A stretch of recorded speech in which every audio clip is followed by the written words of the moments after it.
प्रारंभ।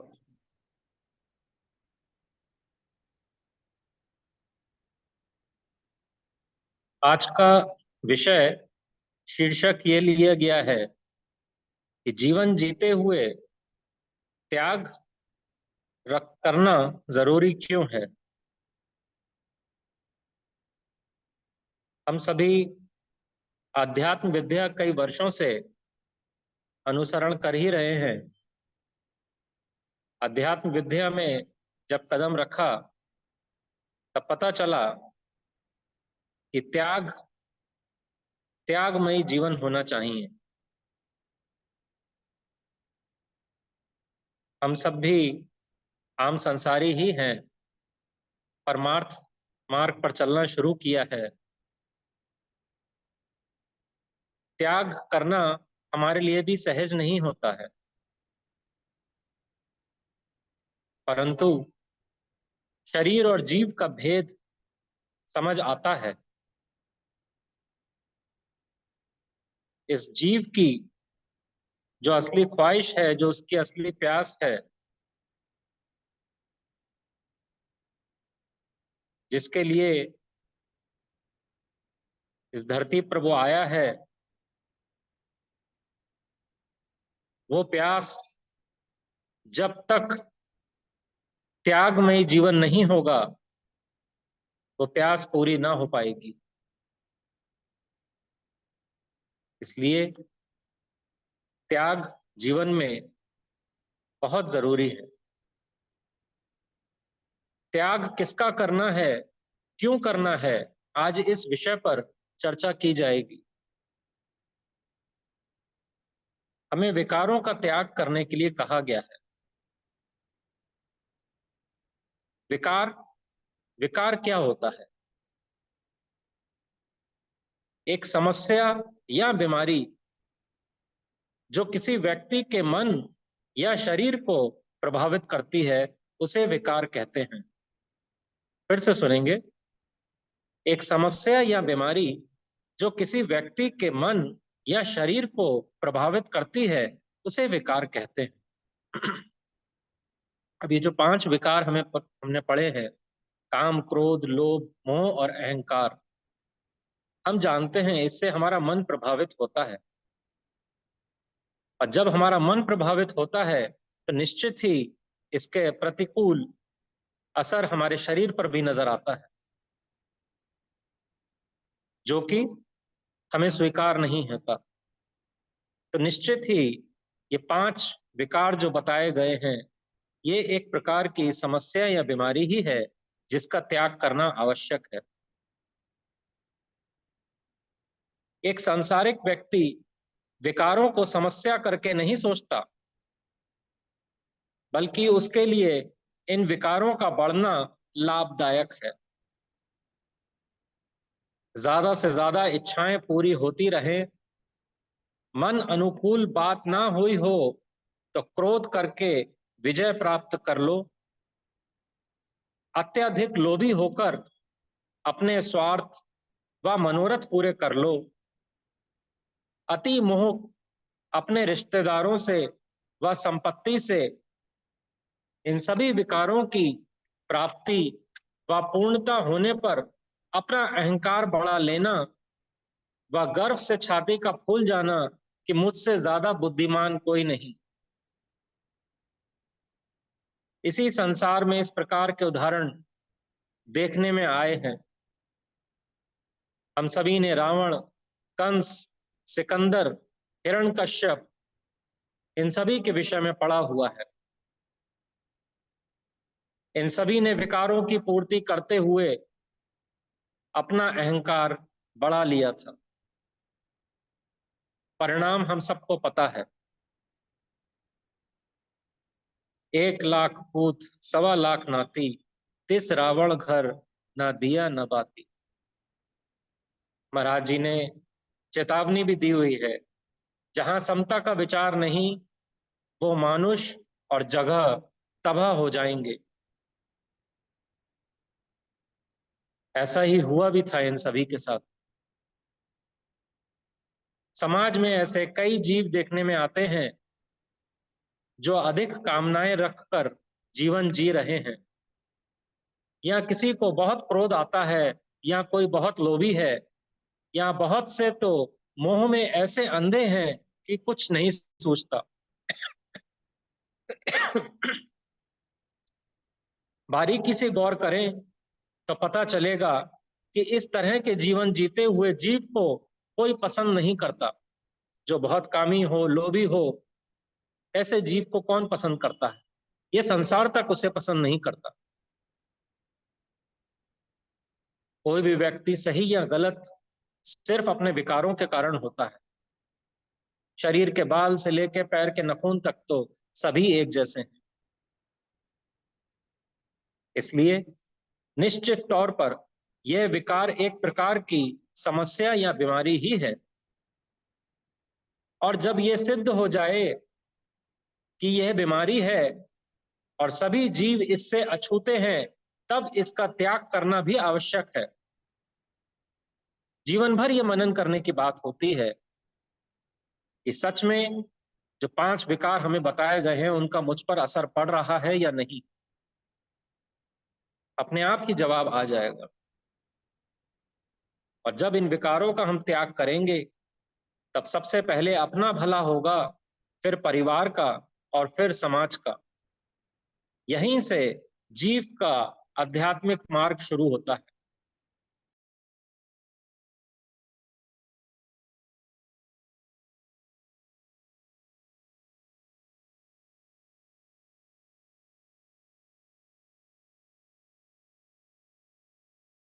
यह कार्य त्याग का इतना सहज नहीं है।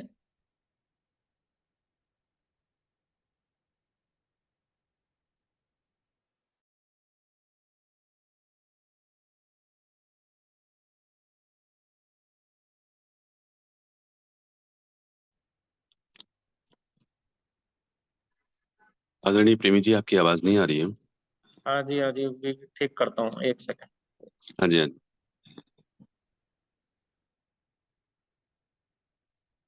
ओम ब्रह्म सत्यम। सर्वदार जी। तो ये त्याग का कार्य करने के लिए एक पूर्ण गुरु की जरूरत होती है। इसलिए कहा गया, जिसके जीवन में गुरु नहीं, उसका जीवन शुरू नहीं।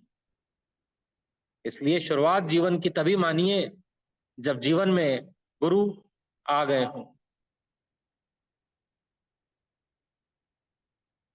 प्रश्न किया महाराज जी से कि महाराज जी, ऐसा कौन सा साधन है जिससे ये हमारे 5 विकार कम होते जावे? कहते हैं, प्रेमी, प्रभु का विश्वास ही तुम्हारे अंदर से विकारों की कमी करता जावेगा।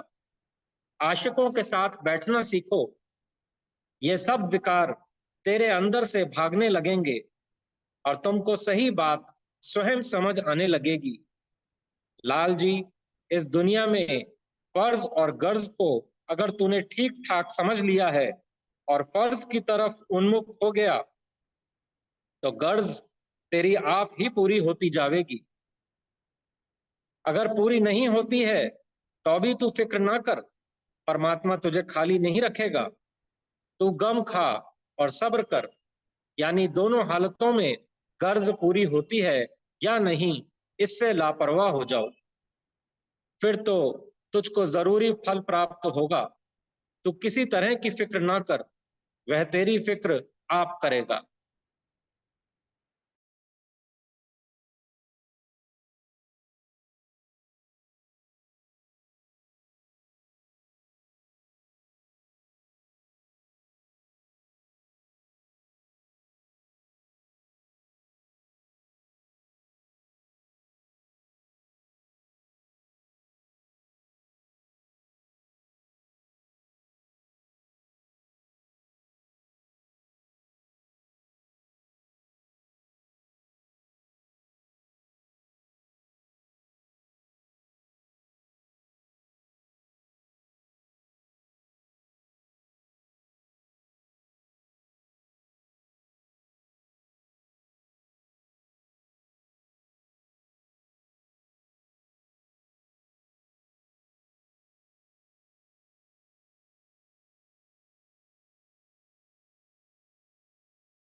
कि मुझे बताएं मेरी आवाज पहुंच रही है कि नहीं।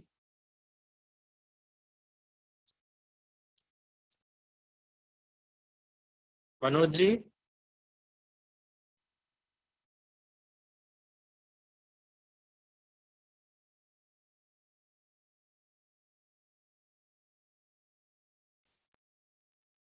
ओम राम सत्यम सर्वदार जी।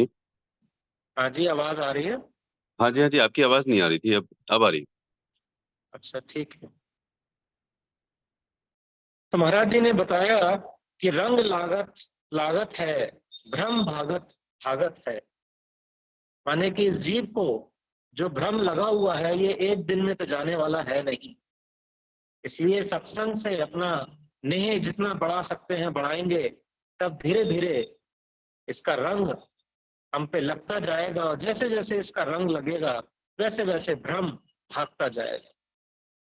क्योंकि हमें भी पूर्ण संसारियों की तरह इन विकारों में क्षणिक रसों के आनंद का अनुभव है। अब इन्हें छोड़कर असली आनंद, जो कि कभी न खत्म होने वाला आनंद हमें बताया गया है, आत्मपरायणता की ओर चलने को कहा गया है। परंतु यह क्रिया इतनी सहज नहीं। इसलिए कहा गया कि करोड़ों में कोई एक उस लक्ष्य प्राप्ति या ईश्वर प्राप्ति तक पहुंचता है, परंतु जिसकी तड़प गहरी होगी वो जरूर पहुंचेगा। जिसको अध्यात्म विद्या का गहरा चाव बढ़ता जाएगा वो सोचेगा कि इस शरीर में बोलने वाली वस्तु क्या है, पैदा क्यों हुआ, मरना क्यों है, इस पैदा होने और मृत्यु के बीच जैसा सब संसारी कर रहे हैं, क्या यही ठीक है या कुछ और करना है। और यदि यही करना है जैसा कि समस्त संसारी कर रहे हैं, तो ज्यादातर लोग दुखी क्यों हैं। कभी कभी अध्यात्म मार्ग पर चलते हुए निराशा घेर लेती है और संसारियों की देखा देखी दोबारा लगता है कि वैसा जीवन जिए, परंतु उन सभी संसारियों का जीवन हम जानते ही हैं कि कहीं ना कहीं वे सब दुखी हैं। तो हमें भी अपने आप को युक्ति से संसार से बचाते हुए चलना है। और ऐसा जीव जब सत्संग श्रवण करता है तब उसकी बुद्धि में विवेक जागृत होता है और जिंदगी के हर एक पहलू को बारीकी से गौर करता है। शास्त्रों द्वारा दिए हुए वचनों के आधार पर स्वयं को वह संसार के विषय में सोचता है और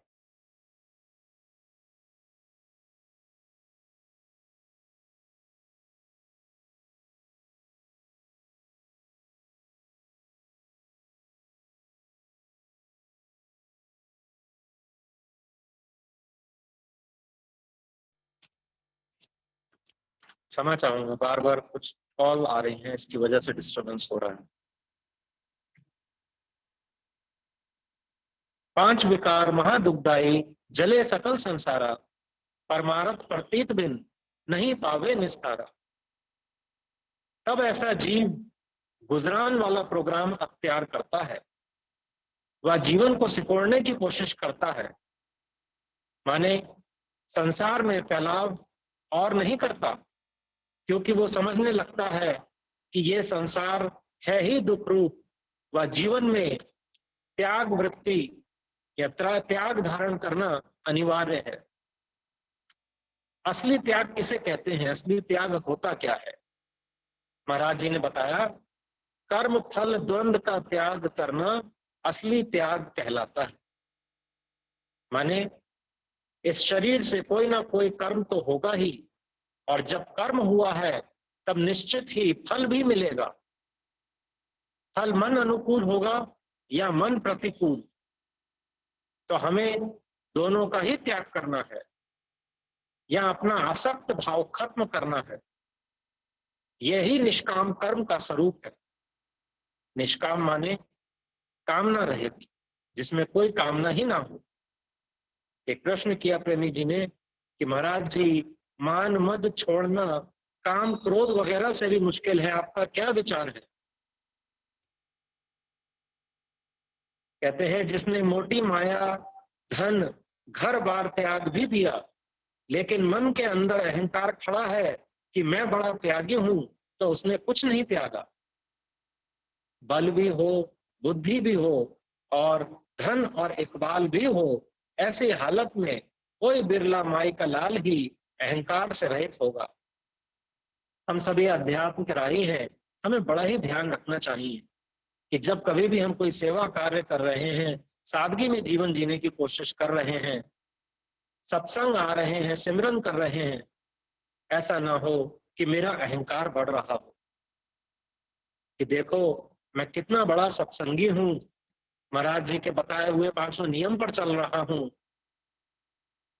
इस प्रकार का विचार आ जाने से भी मन में अहंकार बढ़ जाता है।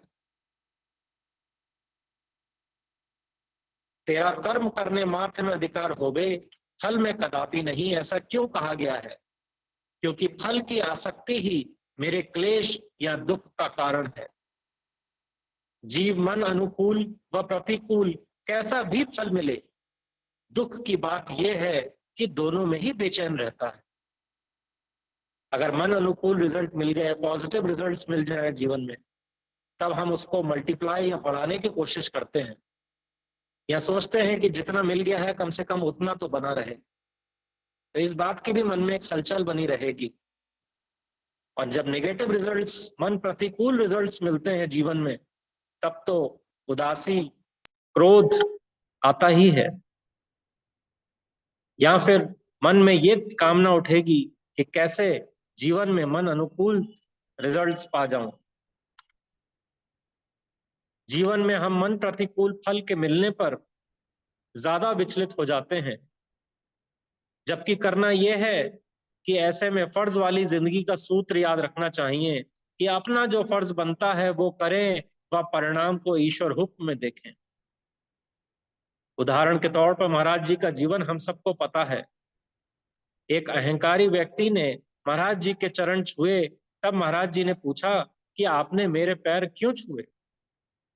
उत्तर देता है वो प्रेमी, कहते हैं कि आपने असत का त्याग करके सत का साथ किया है, तभी गुरुदेव ने उनके पैर छू लिए और कहा। और गुरुदेव बोले, उसने जब देखा कि गुरुदेव ने पैर छुए, तब उन्होंने कहा कि आपने ऐसा क्यों किया?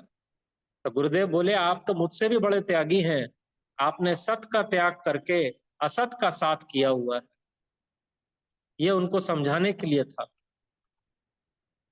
जो जीवन में त्याग करना सीख जाता है, उसमें स्वतः ही ईश्वरीय गुण प्रकट होने लग जाते हैं। जीवन भर खुश रहने का सूत्र भी दिया हुआ है कि जो औरों का भला चाहता है वो हमेशा खुश रहता है। पर की सेवा, परम त्याग भक्ति है। गुरुदेव ने बताया हुआ है कि चूंकि इस जीव को अपनी अपूर्ण इच्छाओं को पूरा करने हेतु यह शरीर मिला है। शरीर 5 तत्वों पृथ्वी, जल, अग्नि, वायु, आकाश का बना हुआ है और इन तत्वों के गुण व अवगुण दोनों हैं। अवगुण विकारों के रूप में मौजूद रहते हैं। इस शरीर को ही अपना स्वरूप समझ लेने के कारण इन अवगुण रूपी विकारों का जीव पर असर पड़ना लाजमी है। जब ये बात सत्संग के माध्यम से समझ आ गई कि यह जीव ईश्वर का अंश है, वह इस शरीर में अपनी ही नासमझी के कारण कैद में है, तब विवेक जागृत हुआ, जानिए। ऐसी स्थिति में विकारों का त्याग करना सहज रूप में बताया हुआ है। क्रोध का त्याग करने से कैसे होगा? क्रोध का त्याग, हर एक से प्रेम करना। हर एक से प्रेम कैसे होगा? जैसे मैं स्वयं ईश्वर का अंश हूं, ऐसे ही बाकी सब भी उसी ईश्वर का अंश है। ईश्वर की सर्वव्यापकता का एहसास होता है। तो जब बाकियों में भी ईश्वर का अंश समझूंगा, तब उनसे प्रेम कर पाना भी सहज होगा, जिससे मेरे क्रोध का त्याग होगा। अहंकार व लोभ का त्याग कैसे होगा? हर एक की तन, मन व धन से सेवा करनी, उससे अहंकार और लोभ का त्याग होता है। मोह और कामनाओं का त्याग कैसे होगा? कह रहे हैं ईश्वर को सत्य जानकर उसका सिमरन करना, इससे हमारा मोह और कामनाओं का त्याग होता है। आत्म आनंद का असली अधिकारी कौन होता है? कह रहे हैं शारीरिक सुखों को तुच्छ जानकर प्रभु आज्ञा में निश्चित होकर तमाम जीवों के सुख की खातिर अपने आप को जो निष्काम भाव से न्यौछावर करता है, वह ही गुणी आत्म आनंद का अधिकारी है। हम सब भी उस आत्म आनंद के अधिकारी बनने की अभिलाषा रखते हैं। जो गंभीरता से इस मार्ग पर चल रहे हैं, वो उस आत्म आनंद को पाना चाहते हैं।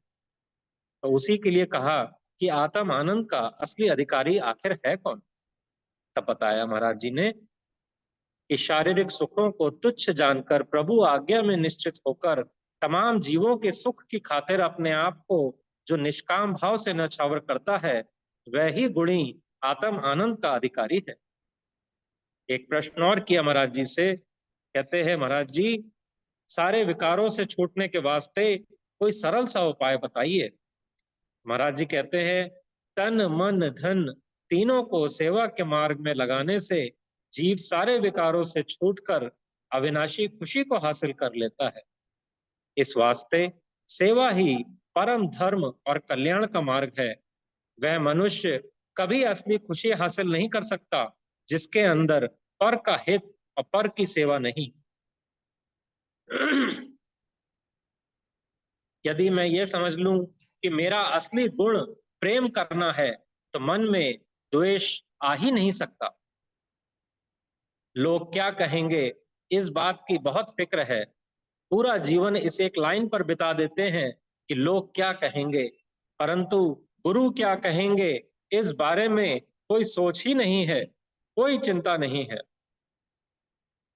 सिर्फ इस संसार में एक गुरु से ही पूर्ण संबंध होना चाहिए। कोई कर्म ऐसा ना हो जिससे गुरु की नजरों से शर्मसार होना पड़े या गुरु के नाम पर आंच आए। हमें यह सोचना चाहिए कि पूर्ण संतों का शरीर भी हमारे जैसा ही था, परंतु हमारे समस्त भ्रम रूप सुखों का आधार यह शरीर ही है, और संतों का इस शरीर के सुखों से दूर दूर तक नाता नहीं। हमें पर्याप्त भोजन, पहनने के नए से नए वस्त्र, रहने के लिए बड़ा मकान, ढेर सारा धन, समाज में ऊंचा नाम, मान सम्मान, यह सब हमारे सुखों का आधार है। जबकि महाराज जी का जीवन हमने पढ़ा है, वहां भूख व प्यास उन्हें नहीं सताती थी। सादा वस्त्र जिसमें कुर्ते में मात्र एक बटन हुआ करता था, अपना कोई मकान ना बनाया, और तो और एक जगह पर बहुत दिन ना रहे। इन सब के बावजूद शरीर रूप में होने के बाद भी कहते थे, प्रेमियों, यहाँ आनंद की बाढ़ आई हुई है। माने उन्होंने जो अविनाशी, अजर अमर व एकमात्र सत्य की खोज की, जिसकी प्राप्ति त्यागमयी जीवन से ही हो सकती है। और एक हमारी स्थिति है कि छोटे छोटे त्यागों में भी भय बना रहता है। हमें यह समझना होगा कि त्याग एक प्रकार का भाव है, जहां हर हाल में वाह वाह करना सीखना होगा। मन अनुकूल मिले चाहे मन प्रतिकूल, हर हाल में वाह वाह माने किए हुए कर्म का जो भी फल मिले उसे ईश्वर हुक्म में स्वीकार करना है। कर्म करने मात्र में मेरा अधिकार है, जिसे मैं सोच समझकर ही करता हूं, परंतु जो भी फल मिले उसमें अपना अधिकार नहीं समझना चाहिए। ये किए हुए कर्म का फल ही तो है जो हमें बेचैन करता है। इसलिए फल की आसक्ति का त्याग करना, जो कि असली त्याग कहलाता है। जीवन में घटनाक्रम प्रारब्धवश होना है। अब उस घटनाक्रम में फर्ज वाला कर्म करते हुए हट जाना है। यह सब तभी संभव है जब मन में हर पल ईश्वर की याद हो। जो जीवन में त्याग करते हैं उन्हें क्या मिलता है, मन में प्रश्न आ सकता है। हम सभी अपना अपना जीवन जीते हुए यह चाहते हैं कि शांति और चैन बना रहे, मानसिक उलझने कम से कम हो या हो ही नहीं। तो इसके लिए देह परायण जीवन का त्याग जरूरी है। जिन्होंने अध्यात्म मार्ग में गंभीरता से कदम को आगे बढ़ाया है, यह उनका मन जानता है कि सांसारिक परिस्थितियां कैसी भी आती रहें, वह अपने मन को एक आम संसारी की अपेक्षा बेहतर संतुलित रख पाते हैं, या यूं कहें कि मन में हलचल कम होती है। वैसे भी जब हम जीवन में जैसे जैसे स्वार्थ भाव का त्याग करते हैं, वैसे वैसे अध्यात्म मार्ग में पात्रता हमारी बढ़ती जाती है, क्योंकि तब हमारे पास औरों की सेवा के लिए समय मिलेगा। ज्यादा से ज्यादा पांचों नियम पर चलने के विषय में मनन कर पाऊंगा, जिससे आध्यात्मिक उन्नति करते हुए इस मानुष चोले का बेहतरीन उपयोग हो पाएगा। महाराज जी का कहना था, आलस्य, भूख व निद्रा केवल कल्पना मात्र है। हम सबको अपने अपने जीवन में इस आलस्य का त्याग करना बहुत जरूरी है। छोटी छोटी चीजों पे आलस करते हैं। आलस का त्याग करेंगे तब हमारे पास समय बचेगा, और जो समय बचेगा उसमें हम ज्यादा से ज्यादा सेवा कार्य को कर सकेंगे। हम सभी को अपनी आध्यात्मिक उन्नति करनी है। आध्यात्मिक उन्नति पांचों नियम पर चलकर ही की जा सकती है, और इन पांचों नियम पर चलेंगे तब जब हमारे पास जीवन में आलस कम से कम होगा। इंग्लिश में एक लाइन आती है, चैरिटी बिगिंस एट होम। सेवा कार्य की शुरुआत ऐसा नहीं कि समाज में जाके किसी भूखे को खिला दिया, कपड़ा पहना दिया, उसको सेवा मानकर कि मैं तो अध्यात्म मार्ग पर चल रहा हूं। ठीक है, वो कार्य करना अच्छा है, परंतु चैरिटी बिगिंस एट होम। सबसे पहले सेवा कार्य अपने घर में, घर के जो संबंधी हैं वहां से शुरुआत करनी होगी। जब वहां पे हम उनको ज्यादा से ज्यादा सेवा करके खुश रख पाएंगे, तब स्वतः ही हमारी खुशियों का स्तर भी बढ़ता जाएगा, और फिर समाज में, परिवार में, सब जगह ज्यादा से ज्यादा सेवा कर सकेंगे। मान का त्याग करना भी बड़ा जरूरी है। बात बात पर अपमान सहना पड़ सकता है संसार में, चाहे घर हो, चाहे परिवार, समाज हो। तो कबीर साहब का दोहा याद रखना है, निंदक नियरे रखियो, आंगन कुटी छवाए, बिन साबुन तेल बिना, निर्मल कियो सुहाए। तो जब भी कभी अपमान हो रहा है, उस अपमान का विष पीना है, माने मान का त्याग किया यहाँ पर। और जो व्यक्ति निंदा कर रहा है, कबीर साहब कहते हैं उसे तो अपने ज्यादा से ज्यादा करीब रखना है। क्यों? क्योंकि वो आपका स्वभाव को धीरे धीरे निर्मल करता चला जाएगा।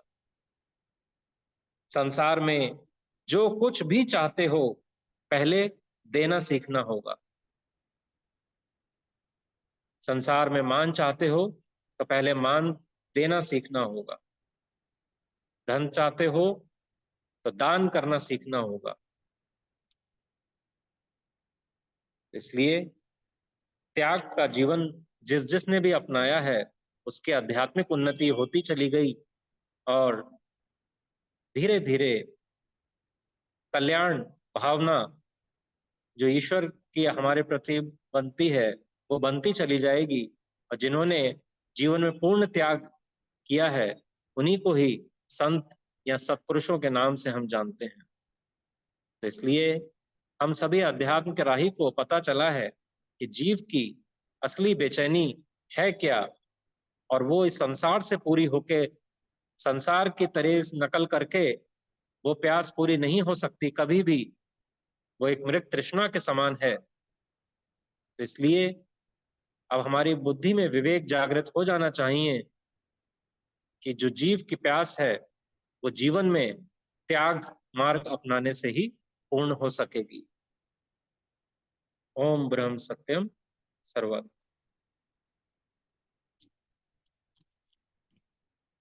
ओम ब्रह्म सत्यम सर्वधा।